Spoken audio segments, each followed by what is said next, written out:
وعلى سيد الرسل وخاتم الأنبياء أما بعد فأعوذ بالله من الشيطان الرجيم بسم الله الرحمن الرحيم قال الله تبارك وتعالى في القرآن المجيد والفرقان الحميد ومن يتق الله يجعل له مخرجا ويرزقه من حيث لا يحتسب قال رسول الله صلى الله عليه وسلم أنا حبيب الله ولا فخر آمنت بالله صدق الله العظيم وصدق رسوله النبي الكريم الأمين إن الله وملائكته يصلون على النبي يا أيها الذين آمنوا صلوا عليه وسلموا تسليما اللهم صل على سيدنا محمد وعلى آل سيدنا محمد وبارك وسلم باوز بلند پاک پڑھیے الصلاۃ والسلام علیک یا سیدی یا رسول اللہ وعلی آلک واصحابک یا سیدی یا حبیب اللہ الصلاۃ والسلام علیک یا سیدی یا نور اللہ وعلی آلک واصحابک یا سیدی یا رحمۃ للعالمین۔ اسے حمد جس نے تجھ کو سراپا کر بنایا، ہمیں بھیک مانگنے کو تیرا راستہ بتایا۔ حمد و صلات کے بعد عزت و تکریم کے لائق بزرگوں، عزیز ساتھیوں، خطبہ میں سورہ طلاق کی آیت نمبر 2 کا آخری حصہ اور سورہ طلاق کی آیت نمبر 3 کا پہلا حصہ آپ کے سامنے تلاوت کرنے کا شرف حاصل کیا۔ اللہ رب العزت نے اس آیت کریمہ میں ہمارے لیے بہت سے مسائل کو آسان کرنے کا نسخہ بیان فرمایا۔ میں اور آپ آئے روز پریشان ہیں، کبھی کسی مشکل میں ہیں، کبھی کسی پریشانی میں ہیں، کبھی کسی تنگی کبھی کسی تکلیف میں ہیں، الجھے رہتے ہیں، پریشان رہتے ہیں اور قلبی سکون میسر نہیں آتا۔ وہ جو چین کی نیند ہوتی ہے، وہ جو گھر میں سکون کے ساتھ ملنا، کسی کے ساتھ اٹھنا بیٹھنا میسر ہوتا ہے، وہ سہولتیں ہمارے پاس نہیں ہوتی، تو ہم پریشانی کا شکار رہتے ہیں کہ کبھی کوئی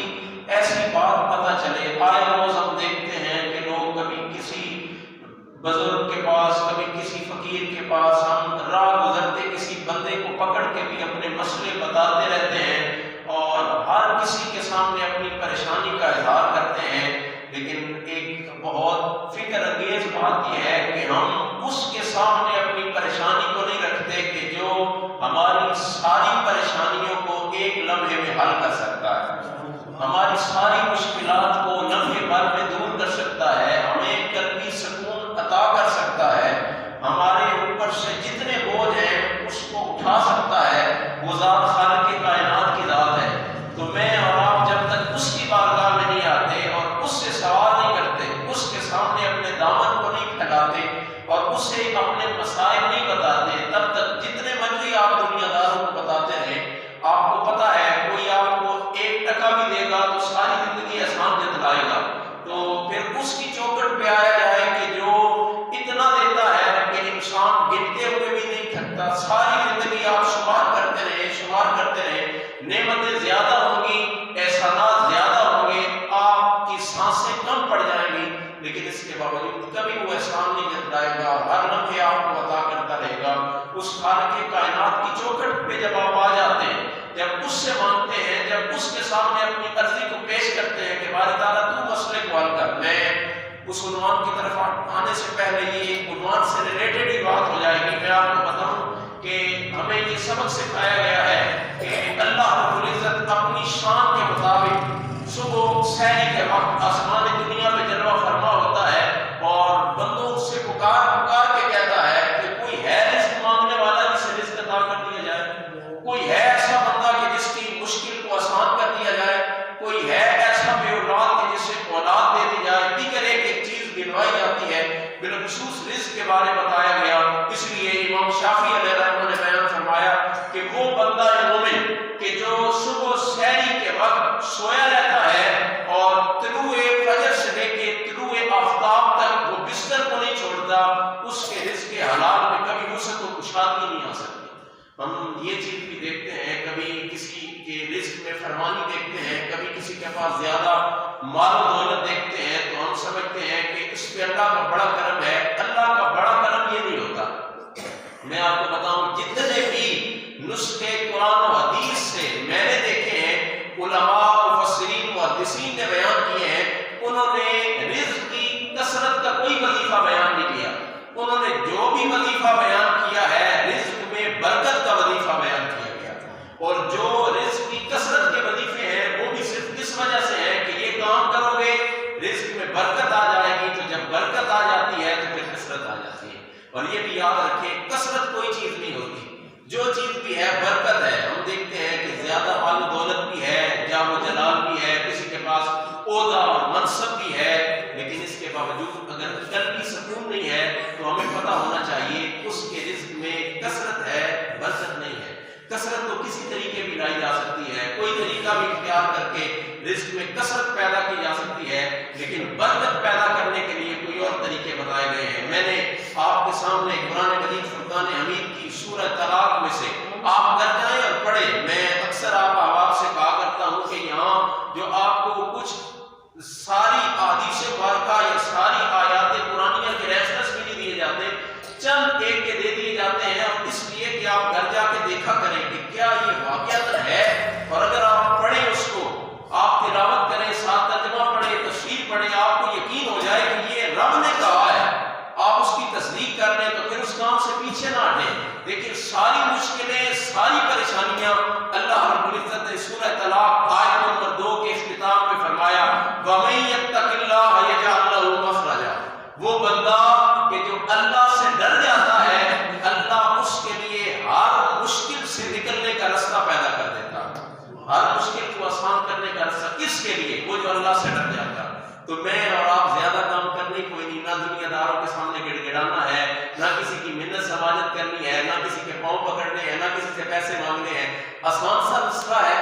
اور وہ نسخہ یہاں میں نہیں آپ کو بتا رہا، کسی بزرگ کا نہیں ہے، میں آپ کو کسی ولی کامل کی بارگاہ میں نہیں لے گیا، کسی صحابی کی بارگاہ تک بھی نہیں۔ آپ دیکھیں اس بارگاہ میں کہ یہ جتنے بھی وسیلے درمیان میں ڈالے جاتے ہیں، اس بارگاہ تک پہنچنے کے لیے ڈالے جاتے ہیں، تو اس کا اپنا پیغام آ گیا کہ پریشان نہ ہو، بندہ مومن ہے، آپ مجھ سے ڈر، میں ہر مشکل کو تیرے لیے آسان بنا کے رکھوں گا۔ بس اتنا سا وظیفہ ہے، میرے اور آپ کے لیے ساری آسانیاں ہیں، کثرت استغفار ہو، بندہ اللہ سے ڈرے، کوئی بھی کام کرنے سے پہلے بندے کو پتہ ہو، دل میں خوف خدا ہو کہ یہ رب کا حکم ہے، کرنا ہے، اور یہاں رب نے روکا ہے، یہاں سے رک جانا ہے، خوف خدا دل میں ہے، تو وہ ہر مشکل سے نکلنے کا راستہ پیدا کر دیتا ہے۔ پھر ساتھ بڑی خوبصورت بات ارشاد فرمائی گئی، ایمان والو، میں اور آپ جس کام کے لیے پریشان رہتے ہیں، وہ جو عنوان ہے آج کا، میں اور آپ یہ جو رزق میں برکت نہ ہونے کی وجہ سے پریشان ہے، ہر کوئی مالی مشکلات میں گرا ہوا ہے، مہنگائی کو دیکھ کے ہم آیت رونا روتے ہیں، اللہ رب العزت نے اسی صورت کی، یہ آیت نمبر 2 کا اختتام ہے، اور ساتھ ہی جب آیت نمبر 3 کا آغاز ہوتا ہے، اللہ رب العزت نے ارشاد فرمایا، وَيَرْزُقْهُ مِنْ حَيْثُ لَا يَحْتَسِبُ، اور جب تو اللہ سے ڈرے گا، وہ ہر مشکل سے نکلنے کا راستہ پیدا کرے گا، اور وہ رزق تجھے وہاں سے دے گا جہاں سے تو نے کبھی گمان بھی نہیں کیا، وہاں سے رزق آ جائے گا جہاں سے کبھی سوچا بھی نہیں ہے۔ میں اور آپ کوئی اور ذریعہ سوچ رہے ہوں گے، وہ جو مقدر میں لکھا گیا ہے، اگر اللہ سے ڈرا جائے گا، اللہ کا خوف رکھا جائے گا، تقویٰ و پرہیزگاری والی دولت اختیار کی جائے گی، تو پھر وہ وہاں سے رزق دے گا جہاں سے بندے کو گمان بھی نہیں ہوگا۔ میں آپ کو بتاؤں، صحابی حضور کی بارگاہ میں آ گئے، عرض گزار ہوئے کہ میرا بیٹا کفار کی قید میں ہے اور میں بڑا پریشان ہوں۔ کریم آقا علیہ السلام نے سادہ اور آسان سا نسخہ بتایا، کہا جا گھر بیٹھ، تو بھی بیٹھ جا اور تیری بیوی بھی بیٹھ جائے، اور دونوں مل کے کثرت کے ساتھ لا حول ولا قوت پڑھا کر۔ بس کہا گھر میں کچھ دیر میں نے پڑھا، اور دروازے پہ دستک ہوئی، میں کیا دیکھتا ہوں کہ بچہ بھی ہے اور بچے کے ساتھ 100 اونٹ بھی ہیں۔ میں بڑا پریشان ہوا کہ کہاں سے لائیں؟ کہا میں بس قید میں تھا، جس حویلی میں قید کیا گیا تھا، مجھے پتہ نہیں چلا، میں وہ اپنی رسیاں ایک جھٹکے کے ساتھ کھولی، وہ کھل گئی، اور میں دروازہ کھولا تو سامنے جو چوکیدار تھے ان کے وہ بستر پہ پڑے ہیں اور ایسے ہیں جیسے بے ہوش پڑے ہیں، اور میں جب باہر نکلا یہ اونٹ میرے ساتھ چلے ہیں اور میں انہیں بھی لے آیا اور خود بھی کہا استعمال نہیں کرنے، آؤ پہلے بارگاہ مستقبل میں چلے، کہا دوڑے چلے آئے حضور کی خدمت میں آئے اور حضور سے سوال کیا کہ آقا بچہ بھی آ گیا اور اتنا مال بھی آ گیا، کیا ہمارے لیے استعمال کرنا جائز ہے؟ کہا یہ پوچھنے کے لیے ہم بارگاہ مصطفیٰ میں جا رہے تھے، دستک دی ہے، کاشانہ نبوت سے آقا باہر آئے، ہم نے کچھ نہیں کہا، آقا نے خود ارشاد فرمایا دیکھا ہے اللہ رب العزت اس کی برکت سے کتنا مال عطا فرماتا ہے، لا حول ولا قوت الا باللہ العظیم۔ تم یہ پڑھتے چلے جاؤ تو دیکھتے ہو اللہ کتنی فرمانی کرتا چلا جاتا ہے، اللہ کتنی رحمتوں کا نزول کرتا جاتا ہے۔ میں اور آپ ساری چیزیں چھوڑیں، وہ چیز جہاں جس جگہ سے ہمیں سب سے زیادہ برکت ملنی ہے، جس جگہ سے ہمیں اتنا رزق ملنا ہے کہ میں اور آپ ساری زندگی بس اس رزق میں رہیں گے اور کسی اور طرف۔ میں آپ کو بتاؤں علامہ قرطبی نے اس روایت کو تفسیر قرطبی میں بیان کیا، کہا حضرت عبداللہ بن مسعود رضی اللہ تعالیٰ عنہ، آپ کی بچیاں بھی تعداد میں زیادہ تھیں، آخری وقت آ گیا، حضرت عثمان غنی رضی اللہ تعالیٰ عنہ کا دور ہے اور آپ عیادت کے لیے آئے اور ساتھ کہا عبداللہ کیا یہ اچھا ہو کہ میں تمہاری مدد کر دوں، کچھ درہم کچھ دنانیر تمہیں پیش کر دیے جائیں، تمہاری بچیوں کا معاملہ بھی ہے، زندگی کے آخری لمحات ہیں، چلو بچیوں کے لیے مدد ہو جائے گی۔ انہوں نے کہا نہیں، میں تم سے کوئی چیز طلب نہیں کرتا۔ وجہ کیا ہے؟ کہا اس وجہ سے کہ میں نے اپنی بچیوں کو خزانہ دے دیا ہوا، بچیوں کو خزانہ دے دیا ہے۔ عبداللہ تم تو صحابہ میں غریب صحابہ میں شمار ہوتے ہو، فقیر صحابہ میں شمار ہوتے ہو، تمہارا کوئی سخیوں میں یا بہت زیادہ مالدار صحابہ میں شمار نہیں ہوتا اور بچیاں بھی زیادہ ہیں، تو کون سا خزانہ دے دیا ہے؟ کہا شاید تمہیں پتہ نہیں ہے عثمان، میں نے اپنے آقا سے سنا تھا وہ بندہ جو روزانہ سونے سے پہلے سورہ واقعہ کی تلاوت کرتا ہے اللہ اس کے گھر میں کبھی فاقہ نہیں آنے دیتا۔ کہا میں نے اپنی بچیوں کو سورہ واقعہ زبانی یاد کروا دی ہے، تو مجھے پتا ہے جب تک میری بچیاں سورہ واقعہ کی تلاوت کرتی رہے گی تب تک اللہ رب العزت انہیں رزق حلال عطا کرتا چلا جائے گا۔ یہ وہ خاص نسخے ہیں جو میری اور آپ کی اور ہمارے ساتھ رہنے والے ہمارے معاشرے کے لوگوں کی پریشانیوں کا حل ہے، جو ہمیں کریم آقا علیہ السلام کی بارگاہ سے ملی ہیں، جو ہمیں اللہ رب العزت کی طرف سے پہنچی ہے کہ یار یہ کام کرو۔ میں آپ کو بتاؤں ایک صحابی حضرت انس بن مالک رضی اللہ تعالیٰ عنہ روایت کے راوی، کہا آقا کی خدمت میں ایک صحابی آئے دور دراز علاقے سے، دیہاتی ہے عربی، تو عرض گزار ہوئے کہ آقا بہت زیادہ پریشانی ہے، مالی حوالے سے اپنی پریشانی کا اظہار کیا۔ کریم آقا علیہ السلام، دیکھیں اب ہر کسی کے لیے اپنا اپنا نسخہ ہے اور وہ صحابی زیادہ جانتے نہیں ہیں، قرآن و حدیث زیادہ پڑھا نہیں ہے اور آقا نے بڑا آسان سا نسخہ عطا فرمایا، اور یہ نسخہ میں سمجھتا ہوں ہمارے معاشرے کا ہر بندہ کر سکتا ہے، یا میں سادہ لفظوں میں کہوں تو یوں کہہ سکتا ہوں ہر مسلمان کر سکتا ہے، کیونکہ اتنی آسان چیز آقا نے بتائی ہے کہ ہو ہی نہیں سکتا کوئی مسلمان اور یہ کام نہ کر سکتا ہو۔ آقا نے فرمایا ایسا کیا کر جب بھی گھر جائے تو گھر والوں کو سلام کہا کر۔ صحابی عرض گزار ہوئے، اگلی بات کرنے سے پہلے میں آپ کو یہ بات بتاؤں، پوچھنے لگے آقا گھر کے لوگ اتنے زیادہ بھی نہیں ہیں کہ ہر وقت گھر ہوں، اور میں جب بھی گھر آؤں کام کاج کے لیے باہر زمینوں میں بھی نکلنا پڑتا ہے، تو ہم کھیتوں میں جب چلے جاتے ہیں، باغ میں چلے جاتے ہیں، تو گھر میں کوئی بندہ نہیں ہوتا، تو میں گھر آؤں تو پھر کیا کروں؟ آقا نے فرمایا پھر پریشان نہ ہو، جب گھر میں کوئی بندہ نہ ہو تو تو اپنے نبی کو سلام کیا کر۔ خوش ہو گئے، ٹھیک ہے آقا یہ کر لوں گا، اور کیا کرنا ہوگا؟ جب بھی گھر جائے گھر والوں کو سلام کہا کر، گھر میں کوئی نہ ہو تو اپنی نبی کو سلام کیا کر، اور ایسے کیا کر کہ 3 مرتبہ سورہ اخلاص کی تلاوت کیا کر۔ کہا وہ آئے، آقا سے نسخہ لیا، واپس چلے گئے، چند دنوں بعد کچھ عرصے بعد وہ واپس آئے تو صحابہ نے پہلے روک لیا، کہا نسخہ لے کے گئے تھے، بڑے پریشان آئے تھے، بڑے مشکل کا شکار تھے، اور اب جب آئے ہو واپس تو کیا سمجھتے ہو کہ اس نسخے نے کچھ عمل بھی کیا ہے؟ وہ جو تمہیں وظیفہ بتایا گیا تھا اس میں عمل کیا ہے تو اس کا کچھ فائدہ بھی ہوا ہے؟ کہا یہی تو بتانے آیا ہوں آقا کو۔ آقا تشریف لائے تو وہ عرض گزار ہوئے، آقا وہ جو نسخہ آپ نے دیا تھا عمل میں نے کیا ہے، اس عمل کی برکت سے اللہ نے میرے ہمسایوں کو بھی مالدار بنا دیا۔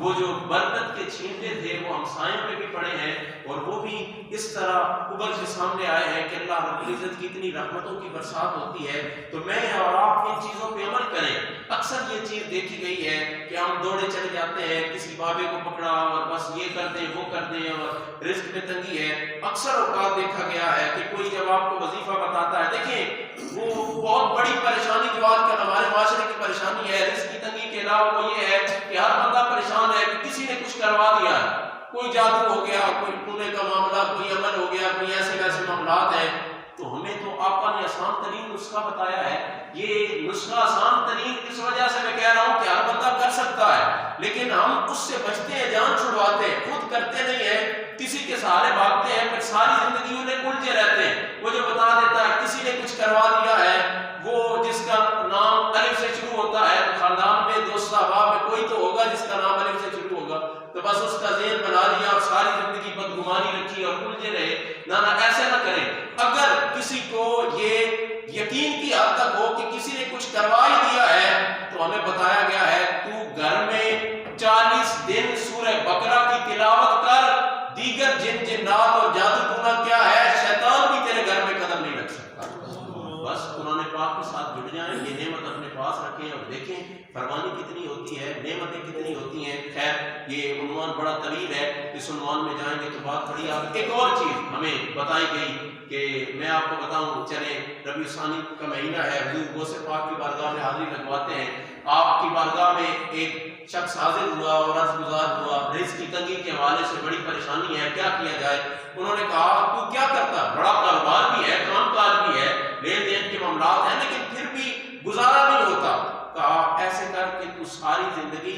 دنیا داروں کے ساتھ لین دین کا معاملہ کیا ہے، اب ایسے کر کے اللہ کے ساتھ تجارت کیا ہے، اللہ کے ساتھ معاملہ۔ کہا یہ کیسی تجارت ہوتی ہے؟ کہا جتنا تو کماتا ہے اس میں سے کچھ نہ کچھ صدقہ بھی کیا کر، اللہ کی راہ میں بھی دیا کر۔ یہ عنوان بھی ایمان والا بڑا طویل ہے۔ جب آپ دینے لگتے ہیں تو پھر اللہ رب العزت جواب کتنا دیتا ہے۔ یہ حضور غوث پاک کا اپنا انداز تھا، لیکن اب جب قرآن و حدیث کو اٹھاتے ہیں تو بات بہت آگے چلی جاتی ہے۔ انہوں نے کہا تو ایک رب کی بارگاہ میں دے گا تو اللہ 70 گنا کر کے تجھے واپس کر دیا کرے گا۔ قرآن پاک ہمیں 700 گنا اور اس سے بھی زیادہ کی بات بتاتا ہے۔ بندہ جتنا ذہن بناتا ہے اللہ رب العزت کے بارے میں، جیسا بھی خیال بناتا ہے، اللہ رب العزت اس طریقے سے انسان کو عطا کرتا جاتا ہے۔ ایک اور بڑی خاص چیز حدیث مبارکہ میں مجھے اور آپ کو بتائی گئی، جو رزق میں وسعت و کشادگی اور رزق میں برکت کا سبب بنتی ہے، کریم آقا علیہ الصلوۃ والسلام نے وہ چیز بتائی۔ ہم دور ہیں اس چیز سے، ہمارا اپنا ذہن ہے، ہم کیونکہ اس معاشرے میں رہتے ہیں، جو معاشرے نے ہمیں سکھایا ہے، ہم نے ویسا ذہن بنایا ہوا ہے۔ ادھر رب کی طرف سے برکتیں اور طریقے سے آتی ہیں، آقا کریم علیہ الصلوۃ والسلام کی دعائیں اور طریقے سے ملتی ہیں۔ ہمیں سکھایا گیا کہ تو ایسا کر کہ گھر میں جوان بچے بچیاں ہیں ان کا نکاح کر، اللہ رب العزت نکاح کا صدقہ برکت عطا فرمائے۔ ہمارا ذہن یہ ہے کہ ابھی اپنے پاؤں پہ کھڑا نہیں ہوا تو اس کا نکاح نہیں کرنا، ابھی اس کی شادی نہیں کرنی، لیکن ادھر کرم تب جوش پہ آتا ہے کہ تم نکاح کرو، دیکھو اللہ رب العزت اس کا صدقہ کیسے برکتیں عطا فرماتا ہے۔ اور یہ آزمایا ہوا نسخہ ہے۔ بہت سے لوگ، اور پہلے جب آپ صحابہ کی سیرتوں کو پڑھتے ہیں، بالخصوص میں آپ کو بتاؤں حدیث مبارکہ میں کبھی ایسا آ جاتا، بالخصوص حضرت عبداللہ بن عمر رضی اللہ تعالیٰ عنہ، صحابہ کا انداز ہے، آقا کی جب بات بیان کرتے ہیں تو ایک ایک چیز بیان کرتے ہیں کہ یار اس مرحلے پہ یہ بات ہوئی تو آقا نے یہ ارشاد فرمایا تھا۔ تو حضرت عبداللہ بن عمر جب نقشہ کھینچ کے لاتے تو بتاتے یہ اس زمانے کی بات ہے کہ جب میں مسجد میں سویا کرتا تھا۔ تو ہمیں قبلہ استاد محترم صاحب بتاتے کہ یار یہ مسجد میں سونے کی بات یہ ہے کہ اس زمانے میں لوگوں کے ذہن ایسے تھے، وہ رب پہ توکل ایسا کرتے تھے کہ بچہ جوان ہو گیا، اب بچے کا اپنا کام ہے، وہ اپنے لیے گھر بھی بنائے گا، شادی بھی کرے گا، کمائے گا بھی، تو اب والدین کے سر سے ذمہ داری ختم ہو چکی ہے۔ یہ بھی والدین کا بہت بڑا احسان ہوتا ہے جو آج کے معاشرے میں ہمارے ساتھ موجود ہے کہ بچوں کو گھر بھی بنا کے دینا، ان کی شادیاں بھی کرنا۔ لیکن یہ کہ حضرت عبداللہ بن عمر مسجد میں کیوں رہ رہے تھے؟ کہا اس وجہ سے اب جوان ہو گئے تھے، اب سارا کام انہوں نے خود کرنا ہے، جب تک گھر نہیں ہے تب تک وہ مسجد میں رہیں گے۔ تو یہ اس وقت کی بات ہے۔ تو میں آپ احباب سے یہ عرض کرنا چاہ رہا تھا کہ یہ بھی ایک طریقہ ہے، آپ کا رزق وسیع ہو سکتا ہے، آپ کا رزق کشادہ ہو سکتا ہے، آپ کو زیادہ مال و دولت مل سکتی ہے۔ میں ضمناً آپ کو وہ حدیث مبارکہ بھی سناتا چلوں کہ جہاں ہمیں بتایا گیا کہ چند ایسے گھر ہیں کہ جن میں رحمت کے فرشتے داخل نہیں ہوتے۔ بعض حدیث مبارکہ میں چند ہیں، بعض میں تھوڑے زیادہ بھی بتائے گئے ہیں، لیکن میں آپ کو بتاؤں وہ چیزیں جو ہمارے معاشرے میں عام ہیں اور آقا کریم علیہ السلام نے ہمیں بتائی ہے کہ یہ کسی گھر میں ہوں گی تو اس گھر میں پھر رحمت کے فرشتے نہیں آئیں گے۔ میں اور آپ جتنا مرضی زور لگا لیں، صبح اٹھیں شام کیا رات تک کام کرتے رہیں، آپ اوور ٹائم بھی لگائیں، نائٹ شفٹ بھی کرتے رہیں، جب تک رحمت کے فرشتے نہیں آئیں گے تب تک آپ کے گھر میں برکت نہیں آئے گی۔ تو جب تک برکت نہیں آئے گی فرمانی ہوتی رہے۔ میں آپ کو بتاؤں، میں خود دیہات کا رہنے والا ہوں اور مجھے پتا ہے، آپ تھوڑا عرصہ پیچھے چلے جائیں تو ہم دیکھتے تھے کہ لوگ پیدل سفر کیا کرتے تھے۔ یہ یہاں سیکرآباد تک جانا تو دور کی بات ہے، آپ کے اس علاقے سے چکوار تک بھی لوگوں نے پیدل سفر کیا ہوگا۔ یہ شادی بیاہ کا موقع آتا تھا تو ایک دوسرے سے مانگ کے جوتے اور کپڑے لیے جاتے تھے، بھائی رشتہ دار آپس میں تبدیل کر لیتے تھے چیزیں اور اس طرح کے معاملات۔ اور آپ پیچھے چلے جائیں، آپ کو پتا ہے کہ شادی بیاہ کے موقعوں پہ بھی نیچے بیٹھ کے کھانا کھانا ہے، اور پھر بڑا پورا سا کھانا ہوتا تھا جس کو ایک مرتبہ سالن دے دیا دوبارہ نہیں ملے گا، 2 روٹیاں دے دی ہیں، لیکن پھر بھی وہ لوگ سکون میں تھے۔ انہیں پتا تھا کہ بہت زیادہ ہمارے پاس اللہ رب العزت کا دیا ہوا رزق ہے۔ وہ کس وجہ سے تھا؟ وہ اس وجہ سے تھا کہ ان کے پاس وہ چیزیں نہیں تھیں کہ جو رزق میں تنگی کا باعث بنتی ہیں، جو قلب کی بے سکونی کا باعث بنتی ہے۔ وہ ان چیزوں سے دور تھے، اس لیے وہ خوش تھے، خوشحال تھے۔ ابھی آپ پیچھے چلے جاتے ہیں تو آپ کو اسکول بچے جو جاتے تھے انہیں جیب خرچی کہاں دی جاتی تھی؟ یہاں جو بزرگ بیٹھے ہیں یا بڑی عمر کے احباب ہیں انہیں پتا ہے یہ کوئی 1 روپیہ 2 روپیہ اسکول کی فیس ہوتی تھی اور وہ بھی مہینے کے بعد دی جاتی تھی، اور بچوں کو اگر دن کا کچھ کھانے کے لیے دینا ہے تو وہ بھی ساتھ لنچ باکس میں ٹفن میں باندھ کے دے دینا ہے کہ یہ اسکول میں کھا لیا جائے گا۔ تو ابھی تو ایک بچہ ایک دن کے 300-400 تو وہ اپنے بیلنس پہ خرچ کر دیتا ہے، پھر اگر اس نے بائک رکھی ہوئی ہے اس کا فیول الگ ہے، باقی سارے اخراجات الگ ہیں۔ میں جو عرض کرنا چاہتا تھا، ہمارے پاس کثرت ہے لیکن برکت نہیں ہے۔ برکت اس لیے ہے کہ رحمت نہیں ہے۔ وہ رحمت کے جو فرشتے آقا کریم علیہ السلام نے مجھے اور آپ کو تعلیم دیتے ہوئے یہ چیز ارشاد فرمائی ہے کہ وہ گھر کہ جس گھر میں کتا ہو اس گھر میں رحمت کے فرشتے نہیں اترتے۔ پھر میں ایک تو وہ ہے کہ جو آپ نے جانوروں کی حفاظت کے لیے رکھا ہے، کسی مجبوری کے تحت رکھا ہو، وہ ایک الگ چیز ہے۔ وہ جو شوقیہ پال لیے جاتے ہیں، یہ آپ آئے روز دیکھتے ہوتے ہیں کہ یہ جو شکار کرنے کا شوق ہے، پھر ان کو گلے کے ساتھ لگایا ہوا ہے، پھر کیسے کیسے معاملات ہیں، یہ ساری چیزیں آپ نے شوق کے لیے یہ کام تو کر لیا، لیکن دوسری طرف سے اللہ رب العزت کی رحمت کے فرشتے آپ کا گھر چھوڑ کے رک سکتے چلے گئے۔ چلے یہ کم گھروں میں ہوا۔ میں اگلی چیز آپ کو بتاؤں، اور یہ چیز بڑی خاص بتانے لگا ہوں، اور اس کے بعد میں آپ کو بتاؤں گا کہ یہ کیوں ہوتا ہے۔ ایک چیز کریم آقا علیہ السلام نے بتائی، جنبی وہ شخص کے جس پہ غسل لازم ہو چکا ہے اور وہ غسل نہیں کر رہا۔ ایک تو یہ ہے کہ جب آپ نماز کے قضا ہونے تک غسل کی تاخیر کر دیتے ہیں پھر تو آپ بہت بڑے گنہگار ٹھہرتے ہیں کہ آپ نے نماز کو ہی چھوڑ دیا۔ ایک وہ ہے کہ آپ تاخیر کرتے چلے گئے اور آخری وقت میں کیا غسل کرنا ہے اور پاک ہونا ہے تو نماز ادا کرنی ہے۔ کہا کسی گھر میں ایسا شخص ہو جس پہ غسل لازم ہے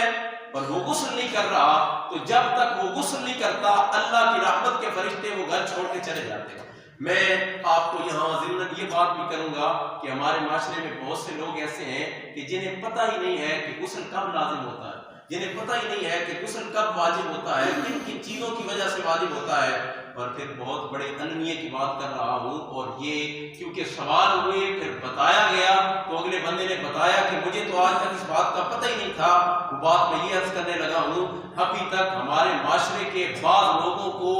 فرض غسل کی ادائیگی کا طریقہ ہی پتہ نہیں ہے کہ کیا کیا عمل کریں گے، کیا کیا چیزیں ہوں گی۔ تو اس کے باوجود چلے میں آپ کو پورا جسم ہے اس میں پھر جب وہ نکات آتے ہیں تو فقہائے کرام بات کو آگے بڑھا دیتے ہیں۔ آپ نے غرارہ کرنا ہے اور اس طریقے کے ساتھ کہ پورے منہ میں پانی جائے، آپ نے ناک میں پانی چڑھانا ہے اس طرح کہ نرم ہڈی تک پانی پہنچے اور پھر پورے جسم تک کہ ایک بال برابر جگہ بھی خشک نہ رہے۔ پھر جو چیزیں ایسی ہیں کہ جہاں تک پانی نہیں پہنچ سکتا، پھر علماء 12 مرتبہ ان چیزوں کا بھی ذکر کرتے ہیں۔ میرے سامنے چند لوگ بیٹھے ہیں، میں بتا رہا ہوں ہمارے معاشرے کے کتنے لوگ ایسے ہیں کہ جنہیں اس چیز کا پتہ نہیں ہے۔ تو غسل لازم ہے، غسل نہیں کیا تو جب تک آپ وہ غسل والی ادائیگی نہیں کرتے تب تک آپ کے گھر میں رحمت کے فرشتے نہیں آتے۔ اس چیز کو بھی نوٹ کریں، رحمت کے فرشتے تک۔ اگلی چیز میں آپ کو بتانے لگا ہوں، اور یہ چیز بڑی خاص ہے. یہ پچھلی دو چیزیں شاید ایسی ہوں کہ کوئی بندہ اٹھ کے کہے کہ نہیں صاحب ہمارے گھر میں کتا بھی نہیں ہے اور ہم جب غسل لازم ہوتا ہے غسل بھی کرتے ہیں, ہمیں غسل کی ادائیگی کا طریقہ بھی پتا ہے. اگلی چیز آقا کریم علیہ الصلوۃ والسلام نے ارشاد فرمائی, وہ بندہ کہ جس گھر میں تصویر موجود ہوتی ہے اللہ کی رحمت کے فرشتے وہ گھر چھوڑ کے چلے جاتے ہیں. پھر میں اور آپ دیکھیں کہ ہم میں سے کس کا گھر ایسا ہے کہ جس کے گھر میں تصویر موجود نہیں ہے. ہر کسی کے گھر میں تصویر موجود ہے اور سامنے لٹکا. اور پھر میں آپ کو بتاؤں عزت مآب شخصیات ہیں, آپ سمجھیں گے علامہ صاحب سے بڑا پیار ہے, یہ میرے پیر و مرشد ہیں, ان کی تصویر ہے, ان کی تصویر لگی ہوگی پھر بھی یہ حکم ہے کہ جائے کہ ہم ایسی ویسی تصویریں لٹکائے پھرتے ہیں اور پھر قد آور ہمارے گھر میں ٹی وی ہے, LED ہے اور اس پہ چلنے والی کیا کیا. ابھی پچھلے دنوں جو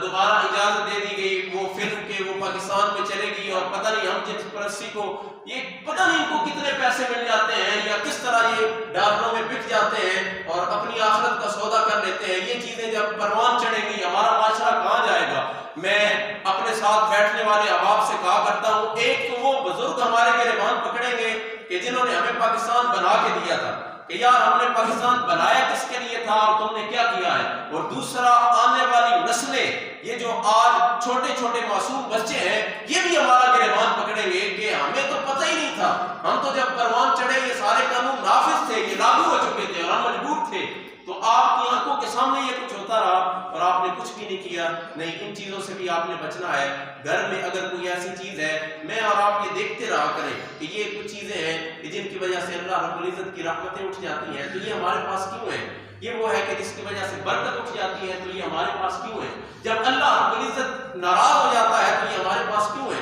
نہیں, ان چیزوں سے بھی آپ نے بچنا ہے, ان چیزوں سے دور رہنا ہے. چند چیزیں یہ آج کے عنوان میں, یہ بڑے طویل عنوان ہے اور یہ باتیں کھولتے چلے جائیں اور باتیں بڑھتی چلی جائیں گی. میں آپ کو چلے ایک اور بات بتاؤں, وقت ختم ہو گیا. قریب آقا علیہ الصلوۃ والسلام نے صحابہ سے سوال کیا, تم میں سے کوئی ایسا بندہ ہے کہ جو چاہے کہ میری عمر زیادہ ہو اور میرے مال میں برکت ہو جائے. تو صحابہ گزار ہو گیا کہ یہ تو ہر کوئی چاہتا ہے کہ عمر زیادہ ہو اور صحت کے ساتھ بندہ لمبی زندگی گزارے اور مال میں بھی اللہ رب العزت برکت پیدا کر دے. آقا نے فرمایا کہ ایسا کیا کرو, رشتہ داروں کے ساتھ اس نے سلوک کیا کرو, بس یہ کام ہے. بس سند ادھر سے ملی ہے, فرمان قریب آقا علیہ الصلوۃ والسلام کا ہے. زبان وہ ہے کہ زبان سے خدا روکتا ہے اور اس زبان سے آپ کو سند مل گئی ہے, رشتہ داروں کے ساتھ اس نے سلوک کرو, اللہ رب العزت رحمت کے دروازے کھول دے گا. اسی طرح اور بہت سی چیزیں ہیں. گھر میں بالخصوص والدین ہیں, والدین کی خدمت کریں. والدین ہیں, والدین کا عزت احترام, وہ جو ان کے شایان شان ہے, بس اس طریقے کے ساتھ پھر دیکھیں کتنی رحمتوں اور برکتوں کا نزول ہوتا ہے. آپ یاد رکھیں, والدین بوڑھے ہوں, گھر میں ایک کونے پہ چارپائی پہ پڑے ہوں, پھر بھی اللہ رب العزت کتنی رحمتوں کا نزول ہوتا ہے بندہ سمجھ ہی نہیں سکتا. اور جب یہ والدین چلے جاتے ہیں, پھر جب رحمتیں اٹھنا شروع ہوتی ہیں, پھر جب برکتیں ختم ہونا شروع ہوتی ہیں, پھر بندہ پریشان ہو جاتا ہے. وہ والد کے صدقے اللہ رب العزت کی کتنی رحمت ہے, والدہ کی دعاؤں کے صدقے اللہ رب العزت مجھے کیا کچھ عطا کرتا تھا. وہ آپ نے اکثر یہ بات سنی ہوگی کہ حضرت موسیٰ کلیم اللہ علیہ السلام طور پہ جایا کرتے اور جوتے پہن کے جایا کرتے, اور پھر جب والدہ دنیا سے رخصت ہو گئی پھر طور پہ جانے لگے, چڑھے گئی, پہلے حکم آ گیا موسیٰ اب طور پہ جوتے پہن کے نہیں بلکہ جوتے اتار کے آنا. پھر انہیں بتایا گیا, اب وہ جو پیچھے دعائیں کیا کرتی تھی وہ دنیا سے رخصت ہو گئی. اس طرح اور بہت سی باتیں. کبھی یہ دل کرتا ہے کہ یہ بارہا مرتبہ اس عنوان کو چھیڑا جائے کہ والدین کی خدمت, اللہ رب العزت کیا انعام کیا اعزاز عطا فرماتا ہے. یار یہ کوئی کم بات ہے جو آقا نے فرمائی, تم مسکرا کے والدین کو دیکھ, اللہ مقبول حج کا ثواب عطا فرمائے. میں اور آپ دیکھیں آئے روز اٹھے رہے, کبھی کسی کے پاس بیٹھا کچھ گپی, کبھی کسی کے پاس بیٹھا ملاقات, اسپیشل چلے جاتے ہیں کسی کے پاس, کبھی اسپیشل وقت نکال کے والدین کے پاس بیٹھے, ابا حضور آج وقت نکال کے آیا ہوں فقط آپ کے ساتھ بات چیت کرنی. کوئی چیز بازار سے لے آئے, ابا یہ چیز لے کے آئے, فقط آپ کے لیے لے کے آیا. میں بازار سے گزرا, میں نے دیکھا کہ آپ کو بڑی پسند تھی تو میں آپ کے لیے لے کے آیا. والدہ کے پاس بیٹھے, ان کے قدموں کو دبائیں. میں یہ سمجھتا ہوں کہ آپ والدہ کو کہیں نا امی جان قدم باہر نکالے, میں بوسہ دینا چاہتا ہوں, تو ماں قدم باہر نکالتی کوئی نہیں. آپ کہیں امی جان دے پاؤں میں دبانا چاہتا ہوں, وہ دبانے کی اجازت ہی نہیں دیتی کہ میں کون سا دھکی ٹوٹی ہوں, کون سا حل چلایا. لیکن آپ کا ایک لفظ, آپ کا ایک جملہ, آپ کا ایک لمحہ والدہ کو, والد کو اگر خوش دے تو ان کے اٹھے وہ ہاتھ نہ بھی اٹھائیں تو دعائیں اتنی زیادہ ملتی ہیں کہ بندہ ساری زندگی پھر کبھی پریشان نہیں ہوتا۔ خیر، میں نے جو آیت کریمہ تلاوت کی تھی، میں دوبارہ واپس آپ کو اس طرف لے چلوں گا۔ یہ بہت بڑا نسخہ ہے اور یہ بہت بڑی چیز ہے۔ آپ چھوڑ دیں سارے طویل، چھوڑ دیں سارے دم درود، اللہ رب العزت کا فرمان آ گیا وَمَن يَتَّقِ اللَّهَ يَجْعَل لَّهُ مَخْرَجًا وَيَرْزُقْهُ مِنْ حَيْثُ لَا يَحْتَسِبُ۔ تو اللہ سے ڈرنا شروع کر دے، اللہ ہر مشکل سے نکلنے کے لیے رستہ پیدا فرما دے گا اور رزق وہاں سے عطا کرے گا جہاں سے تجھے وہم و گمان بھی نہیں ہوگا۔ سارا کچھ آپ کو مل سکتا ہے، ضرورت اس عمر کی ہے۔ واپس آئیں قرآن کی طرف، واپس آئیں کریم آقا علیہ الصلوۃ والسلام کے فرمان کی طرف۔ دعا ہے اللہ رب العزت کی بارگاہ میں جو کچھ سنا سنایا ہمیں سمجھنے، یاد رکھنے، عمل کرنے کی توفیق عطا فرمائے۔